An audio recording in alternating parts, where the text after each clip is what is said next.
The stone coffin had been sealed since the ash cooled, and inside the house of the golden bracelet, a woman and a small child were found holding on to each other, frozen exactly as they died in 79 AD. Restoration crews in the 1800s poured plaster into the void their bodies left behind, and for the better part of 50 years, every museum placard told the same story. A mother, curled protectively around her child, the two of them caught together in the final seconds before the pyroclastic surge reached them.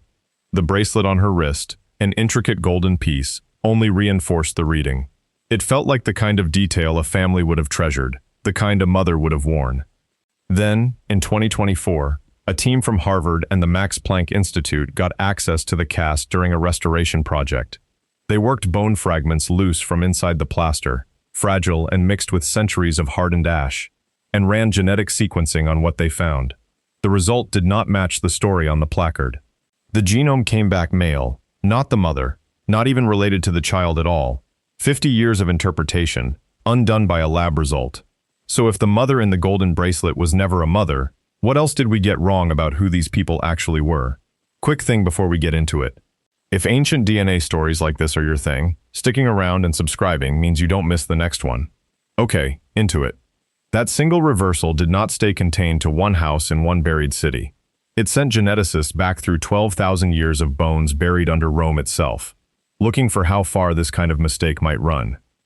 What they found does not just correct one grave, it rewrites almost everything the marble statues and the museum captions implied about who actually built, populated, and died in the Roman world. Picture the Roman most people carry around in their head: a pale marble bust, a toga draped just so, a face meant to trace an unbroken bloodline back to Romulus himself, founder to descendant, in one continuous Italian line. That image comes from statues and coins carved and stamped by people who wanted to be remembered a certain way. Stone does not carry DNA. Neither does a coin. The written record does not fill that gap either. Historical and archaeological sources are full of detail on trade routes, on slavery, on where legions were stationed and when, but they say almost nothing directly about the actual gene pool of the people living in Rome at any given moment. That absence sat unaddressed for most of the last 2 centuries of Roman scholarship. Genetics only entered the picture at meaningful scale within the past decade, carried in by real advances in how ancient DNA could be extracted and sequenced from degraded bone. The empire's own writers were not silent on the subject of outsiders. Rome described itself as absorbing the peoples it conquered, folding them into its legions, its citizenship roles, its cities. But absorbing a people culturally and replacing a population's actual genetic makeup are two very different claims, and Roman writers were only ever making the first one. The first team to test that second claim rigorously was led by Stanford's Jonathan Pritchard, working alongside the University of Vienna's Ron Pinhasi. Their approach was not to interpret a handful of unusual burials. It was to build a dataset large enough and old enough to actually track ancestry as it moved through time. Their sample, 127 skeletons pulled from 29 sites in and around Rome, covering 12,000 years in a single dataset. That 2019 study, published in Science, is the backbone finding underneath everything else in this story. Rome's population sorted cleanly into 3 genetic clusters across the full span of that time series. Mesolithic hunter-gatherers, early farmers from the Neolithic and Copper Age, and a long historic cluster running from the Iron Age all the way to the present day. Dating on the sample was done 2 ways. Direct radiocarbon dating was run on 33 of the individuals. The remaining 94 were dated using archaeological context instead. Either way, the oldest genomes in the entire dataset belong to 3 Mesolithic hunter-gatherers, dated between 10,000 and 7,000 BCE, recovered from Grotta Continensa, a cave tucked into the Apennine Mountains. Pinhasi himself put the surprise into words. The team, in his own phrasing, did not expect to detect such extensive genetic diversity this early, even at what amounted to Rome's origins. The method behind all of it relied on the petrous portion of the inner ear bone, the densest bone in the human skull. Every sample pulled from it was screened for contamination and for damage patterns consistent with genuine age before anyone trusted the sequencing. This was never meant to be a single snapshot. It was built as a rolling 12,000-year time series, letting researchers watch ancestry shift generation by generation, instead of guessing from a handful of scattered graves. Rewind past Rome's founding, and the story does not start with Romans at all. It starts with farmers who, by every expectation of the era, should not have been there. Roughly 8 to 9,000 years ago, Neolithic farmers descended from agricultural populations in Anatolia and Iran moved into the region, replacing the hunter-gatherers who had lived there before them. That part matches the pattern seen across the rest of Europe. What does not match is a specific genetic marker carried by these particular farmers, one traced back to Neolithic Iran, a detail absent from farming populations elsewhere on the continent. Archaeologist Hannah Moots has pointed to this as evidence that some of Rome's earliest farmers may have arrived by an entirely different route than the rest of Europe's did. Somewhere between roughly 5,000 and 3,000 years ago, a second wave arrived. Steppe ancestry, originating from what is now Ukraine, became the dominant genetic signature across the region. This was not a subtle shift. It reworked the population's genetic makeup a second time before Rome existed in any recognizable form. By the time Rome was traditionally founded, in 753 BCE, none of this layering had settled into anything resembling a single, isolated founder population. The local population at that point already resembled a typical blend of Mediterranean and European ancestry for the era, not a clean genetic starting point waiting to be diluted later. Rome had not conquered a single foot of territory yet, and its gene pool already looked nothing like a clean bloodline. Then the empire actually began to expand. By around 200 BCE, archaeogeneticist Hannah Moots and her team could already identify two distinct ancestry profiles sitting side by side within the same burial population. Some individuals carried ancestry genetically similar to modern Italians. Others carried ancestry tracing to the Middle East or North Africa. That distinction matters because of the timing.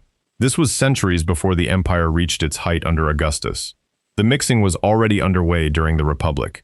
Not something that only started once Rome held the whole Mediterranean. The diversification, in other words, was never simply a byproduct of empire. It was visible before Rome controlled most of the Mediterranean world at all. Within roughly 800 years of its founding, Rome had extended its reach from Britain in the west to Syria, Jordan, and Iraq in the east, with territory stretching south into North Africa as well.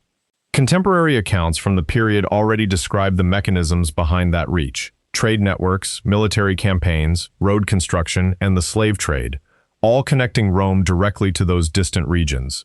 The genetic record now backs up that traffic in the most literal way possible, preserved directly in bone.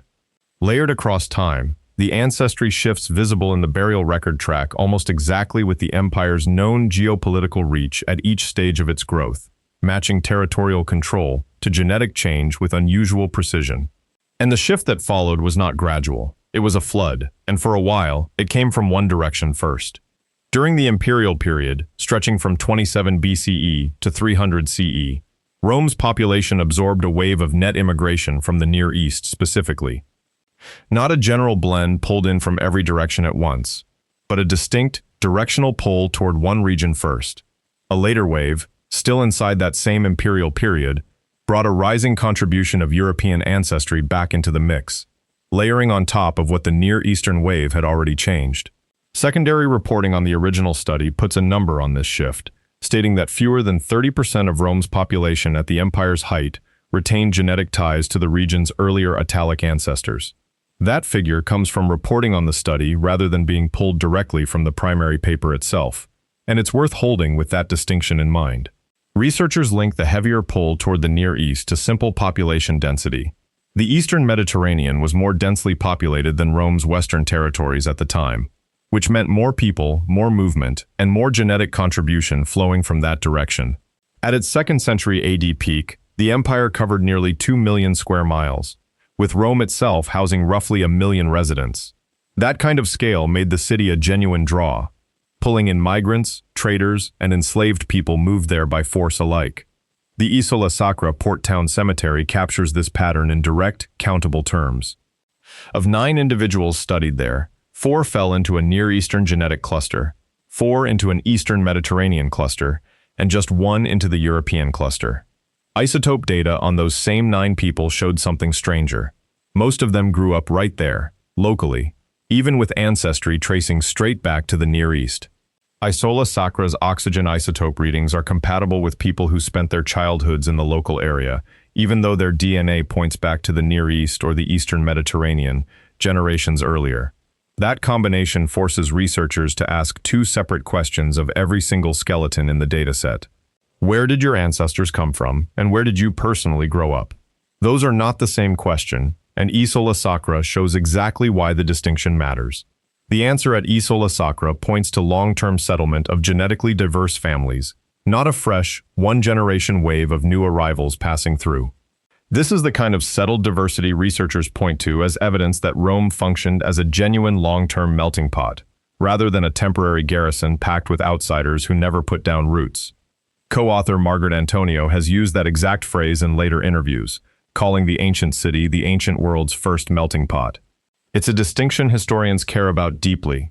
A merchant family with Near Eastern grandparents, raised entirely as Romans across multiple generations, looks completely different in the historical record than a sudden influx of new immigrants would. Rome wasn't the only place holding surprises like that. Fast forward 3 centuries, and a volcano froze an entire city's assumptions in ash. 79 AD, Mount Vesuvius erupts, burying Pompeii and Herculaneum under ash and pumice. For decades, the working assumption held that the heat from the volcano's pyroclastic surges would have destroyed any DNA still trapped inside the victim's bone matrix, making genetic recovery essentially impossible. In 2022, Gabriele Scarano's team proved that assumption wrong.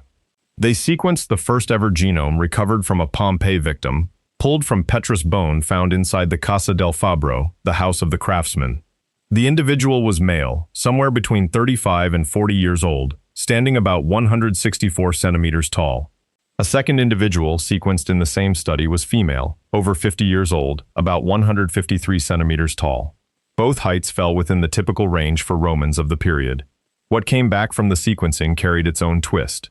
Despite Rome's own extensive genetic mixing just down the coast, this Pompeian's genome showed strong affinity to the surrounding Central Italian imperial population. Pompeii, in other words, showed a noticeable degree of local genetic homogeneity, standing in contrast to the cosmopolitan picture already established for the capital itself. The same study uncovered something beyond ancestry. Ancient DNA from Mycobacterium tuberculosis turned up in the man's remains, confirming spinal tuberculosis alongside the genetic sequencing, an added layer of information no one had access to before this kind of testing existed. What mattered most about the 2022 result wasn't just the individual genome. It cracked open a door that had been assumed sealed for good, proving that Vesuvius's ash had actually preserved genetic material well enough to build a real research program on. 2 years later, a second Pompeii team walked through that door and knocked over 5 decades of museum captions. In 2024, a team publishing in Current Biology, led by Alyssa Mitnick and David Reich, pulled genome-wide data and strontium isotopes from bone fragments recovered inside 14 of the 86 restored plaster casts at Pompeii. The full house of the Golden Bracelet group, 2 adults and 2 children found together beneath a staircase and treated as a nuclear family ever since their excavation in the 1970s, showed no confirmed genetic relationship between any of the 4 individuals. The adult wearing the bracelet, the one long assumed to be cradling their own child, turned out to be genetically male and entirely unrelated to that child. A second pair found in an embrace at the same house, long read as sisters or as mother and daughter, included at least one genetic male. At a separate site, the house of the Cryptoporticus, a nearly identical pair, again assumed to be sisters, turned out to include a genetic male as well. Study co-author David Caramelli laid out the implication directly. The findings challenge the assumption that jewelry signals femininity and the assumption that physical closeness in death signals family ties. All the Pompeians with usable genome data trace their ancestry largely to recent Eastern Mediterranean immigrants, the same imperial-era cosmopolitan signature already established back in Rome itself. That's what happens when DNA checks a story historians told for 50 years.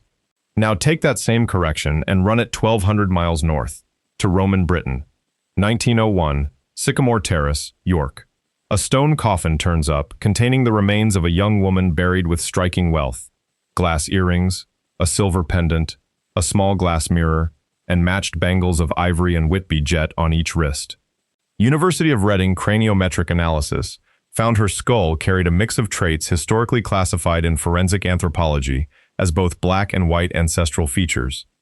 Isotope testing on her teeth pointed toward a childhood spent in a warm coastal climate, consistent with southern Britain, the continent, or North Africa, though the method alone couldn't narrow the answer any further than that. Broader testing across Roman York's wider burial population suggests a sizable minority of that community. Researchers estimate around 10% had genetic or geographic connections reaching beyond Europe entirely. Her ivory bangles add an archaeological thread of their own to that picture. They're notably rare finds in Roman Britain, but known from Coptic Egyptian sites, tying her burial goods to a specific and distant part of the empire. The Francis Crick Institute's Scotland Ancient Genomics Lab is now running full ancient DNA sequencing on her remains directly, building on osteological work that was already over a decade old by the time genomic testing at this scale became possible. She wasn't the only unusual burial in Roman York. A few miles away sat a graveyard full of headless men. Driffield Terrace, York, sits on what was once ancient Eboracum, the Roman Empire's northernmost legionary fortress town. Between 2004 and 2005, archaeologists excavated roughly 80 to 100 skeletons there, almost all of them male, buried between the 2nd and 4th centuries AD. Around 60% of those remains show peri-mortem decapitation, carried out from behind with a single sharp blade. The skulls themselves were reburied inconsistently, sometimes resting on the chest, sometimes between the legs, sometimes down at the feet. Archaeologists have circled 3 long-standing theories for who these men were: gladiators, executed criminals, soldiers. Of the 3, the criminal theory has always sat weakest, mostly because of where the cemetery is. Prime real estate along the town's main road isn't where you'd expect a burial ground for people society wanted forgotten. Trinity College Dublin's Dan Bradley led whole genome sequencing on 7 of the skeletons, pulling DNA from inner ear bone, published in Nature Communications in 2016. What came back complicated the local story further. 6 of the 7 showed their strongest genetic affinity not to modern Yorkshire residents, but to modern Welsh populations, descendants of Roman Britain's original Celtic-speaking inhabitants. The 7th man traced somewhere else entirely, the Middle East, likely the region of modern Palestine, Jordan, or Syria. That's a man who crossed roughly the entire width of the empire before dying in York. Researcher Matthew Collins called the result direct confirmation of the cosmopolitan character of the Roman Empire, even at its most northerly extent. One Middle Eastern skeleton, 3,000 miles from home, at the empire's coldest frontier. Zoom out to the whole empire, and that wasn't rare. It was the design. In 2024, a study published in eLife, led by Margaret Antonio and Clemens Weiss, sequenced 204 new ancient genomes and combined them with thousands of previously published genomes spanning the empire's full geographic reach. The goal wasn't simply to map ancestry clusters. It was to track actual individual movement, identifying people whose genetic ancestry didn't match the region where their bodies were ultimately found. Archaeologists had long known that North African pottery turned up at sites scattered across the empire, a clear sign of trade contact reaching that far. What this study added was the genetic match to go with it. People of North African ancestry, buried in what is now Italy and in Austria, hundreds of miles from North Africa itself. Antonio's own framing of the pattern draws a comparison to the present. Roman-era population mobility, in its shape and rhythm, looks surprisingly similar to how people move today for work and for trade. Not everyone who traveled settled down and had children where they landed. Some individuals appear to have made the journey during their lifetime and returned home again before ever reproducing, a pattern that limits exactly how much the genetic record alone can capture about the full scale of movement across the empire. But mobility wasn't spread evenly across the map. Some corners of the empire barely moved at all. The same 2024 eLife study identified Sardinia, the Balkans, and parts of Central and Western Europe as the most genetically diverse regions sampled anywhere across the empire. The least diverse region, though, wasn't some remote edge of Roman control. It was the Armenian highlands, encircled by mountains that limited population mixing even under full Roman political authority. Geography, not political boundary, turned out to be the strongest predictor of how mixed or unmixed a population stayed over time. That finding cuts against the intuitive assumption that political control alone would drive uniform mixing everywhere the empire touched. Sardinia complicates the geography argument in its own way. As an island, its isolation might predict low diversity by the same logic that explains the Armenian highlands. The data showed the opposite. Sardinia ranked among the most diverse regions sampled, suggesting maritime trade routes moved people more effectively across the Mediterranean than mountain roads ever moved them across Armenia's interior. Researchers are careful to frame this as complementing what historians already suspected from the distribution of trade goods, rather than contradicting it outright. And the pattern wasn't a fluke drawn from one unusual cemetery. It held up consistently across multiple burial sites within each region studied. Empire held that pattern in place for centuries. Then Rome fell, and the map should have snapped back to whatever came before. It didn't do what anyone expected. The same 2024 study delivered its most counterintuitive result right at this turning point. The fall of the Western Roman Empire did not erase the genetic diversity built up over centuries of imperial-era mobility. Once cross-empire movements stopped, the regional genetic differences that had already formed stabilized in place, rather than continuing to blend into something more uniform. Put plainly, the mixing that empire had driven for centuries had already happened by the time Rome collapsed. The empire's end didn't reset that map. It froze it exactly where it stood.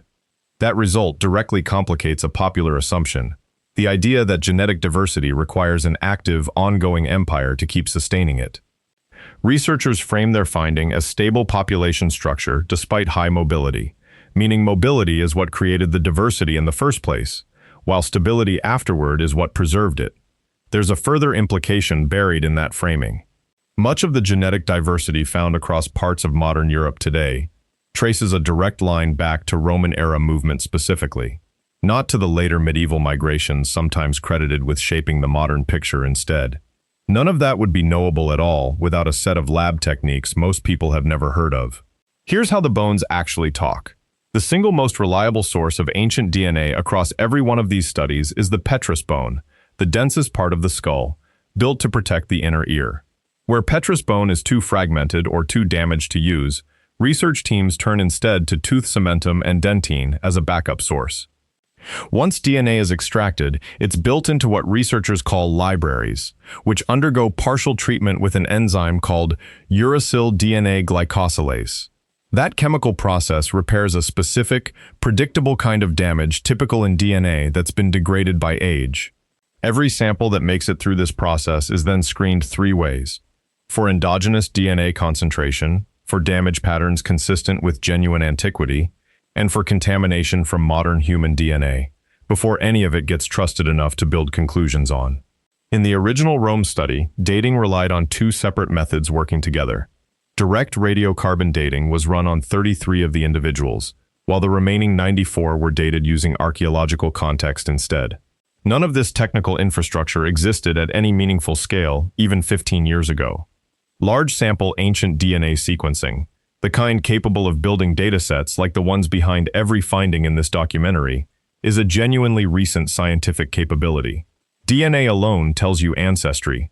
It doesn't tell you where somebody actually grew up. That's a second test entirely. Strontium and oxygen isotopes get locked into tooth enamel during childhood, tied directly to the geology and climate of wherever a person actually grew up, independent of whatever ancestry their DNA carries. That distinction is what makes isotope testing such a powerful partner to genome sequencing, rather than a redundant one. Combining the two lets researchers pull apart 2 questions that DNA alone can never separate on its own: where your ancestors came from, and where you personally spent your childhood. That exact combination is what placed the Ivory Bengal lady's upbringing in a warm, coastal climate. Regardless of what her skeletal ancestry markers alone might have suggested about her background, it's the same combination that confirmed the Isola Sacra individuals grew up locally in Rome's own port town, despite carrying ancestry tracing back to the Near East or the Eastern Mediterranean. At Driffield Terrace, researchers ran multi-isotope testing across oxygen, strontium, carbon, and nitrogen alongside the genome work itself, adding dietary and geographic detail that no single method, working alone, could ever have supplied. Researcher Gundula Mildner's isotope analysis of the York skeletons described them as a remarkable mix of people coming from different parts of Britain and the Roman Empire, a conclusion she reached even before the genome results came in to confirm it independently. Put those 2 tools together on a body no one thought could be tested at all, and you get the Pompeii breakthrough nobody saw coming. For decades, the working assumption in the field held that pyroclastic heat from Vesuvius's eruption destroyed the bone matrix DNA needs to survive, which meant Pompeii's victims were written off as a genetic dead end, before anyone seriously tried to prove otherwise. The 2022 Scarano study proved that assumption wrong outright, successfully sequencing a full genome from petrous bone recovered from inside one of the plaster casts. The ash that buried the city, rather than only destroying what was inside it, also sealed and protected material that the heat itself hadn't managed to degrade, the exact opposite of what researchers had expected walking in. That single proof of concept genome is what made the larger 2024 study possible at all, the same study that produced the golden bracelet reversal. None of it would have happened without ongoing restoration work at the Pompeii Archaeological Park itself, work that physically exposed the bone fragments researchers were eventually able to sample. Park Director Gabriel Zuchtriegel has noted that the site now runs ancient DNA analysis as a standard part of its research protocol, applied to both human and animal remains recovered there. So the genetic record now runs from a mountain cave 12,000 years ago to a volcano's ash in 79 AD. What it adds up to isn't a bloodline. It's a supply chain of people.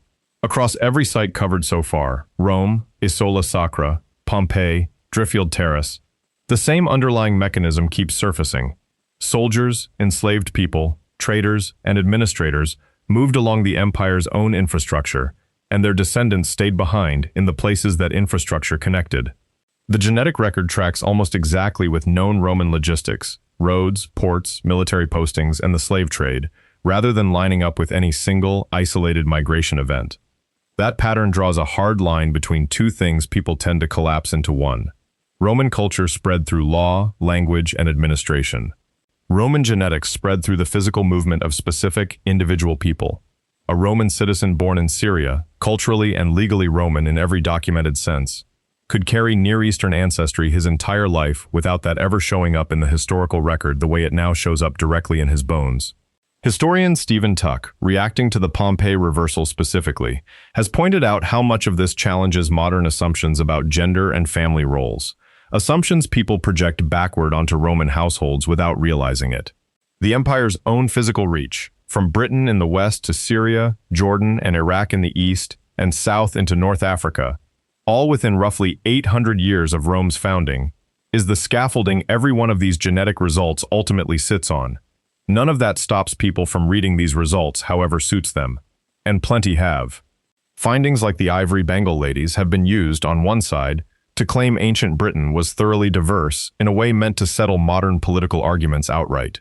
On the other side, the same findings have drawn pushback from parts of the public and media, specifically resistant to the idea that Roman Britain wasn't ethnically uniform to begin with.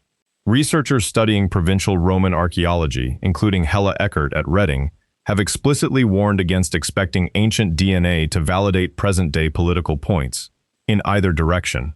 The same caution runs the other way too. Isotope or genetic studies that happen to show low mobility at a particular site shouldn't be co-opted to support claims of past ethnic or national purity either. Study authors on the Pompeii project made a parallel point specifically about gender. The golden bracelet reversal isn't evidence for any modern argument about family structure. It's evidence that projecting modern assumptions backward onto the past is the actual error being corrected. The honest read researchers keep returning to, across every one of these studies, is that ancient genomes are complicated, regionally specific, and resistant to being flattened into a single tidy story in either direction. Which leaves one open question hanging over every bone in every one of these studies. 12,000 years of DNA. 127 genomes in one study alone. 204 more in another. A volcano-sealed genome nobody thought was recoverable. A bracelet myth broken after 50 years of museum captions saying otherwise. What all of it adds up to is this. Roman was never a bloodline running back to Romulus. It was a rolling population, shaped by farmers from Iran, steppe herders from Ukraine, soldiers from Syria, enslaved people from North Africa, and locals who never left York or Sardinia at all. The empire's own genetic signature didn't come from conquest alone. Trade, marriage, slavery, and military postings did more of the actual mixing than the battles ever did. And when the empire ended, that mixing didn't reverse. It simply stopped moving, leaving the diversity it had already built frozen into the regional populations researchers still sample today. So here's the question this whole story leaves standing. If a bracelet, a cast, and a bone from an inner ear can undo 5 decades of assumptions about one Roman household, How much of the rest of what we assume about the empire is still just waiting on a lab result to correct it?